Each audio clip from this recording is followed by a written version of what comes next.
What's up mga kapuso, ito po ang mga ganap na dapat po natin abangan dito lamang po sa My Father's Wife. Nalaman nga agad ni Robert ang ginawa ni Susan na pagnanakaw dito sa kanya ng mga alahas at pera mga kapuso.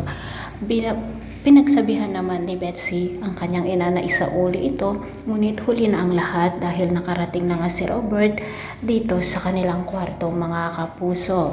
Umatake nga ang hypertension itong si Robert, ngunit hindi nila ito tinulungan dahil nga sinabi ni Susan na kapag mamatay daw si Robert ay ang anak ni Betsy ang magmamana sa lahat ng kayamanan nito.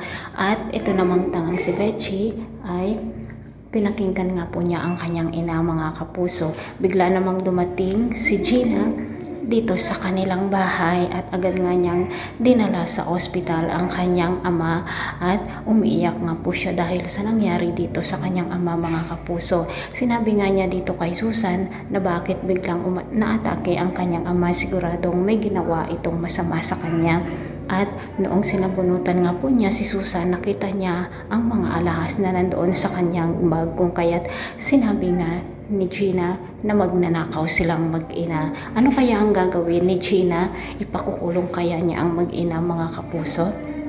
Sa nangyari dito kay Robert, ano kaya ang magiging kalagayan nito?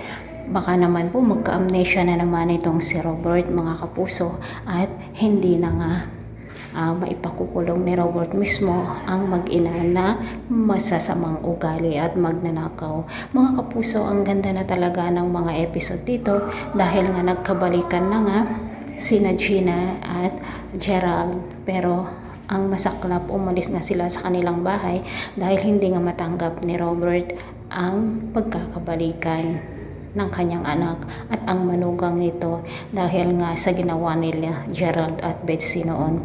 Mga kapuso, abangan po natin ang susunod na mangganap dito lamang po sa My Father's Wife. Sana ipakulong ni Gina si Susan na magnanakaw kasama nitong si Betsy, no? Maraming salamat.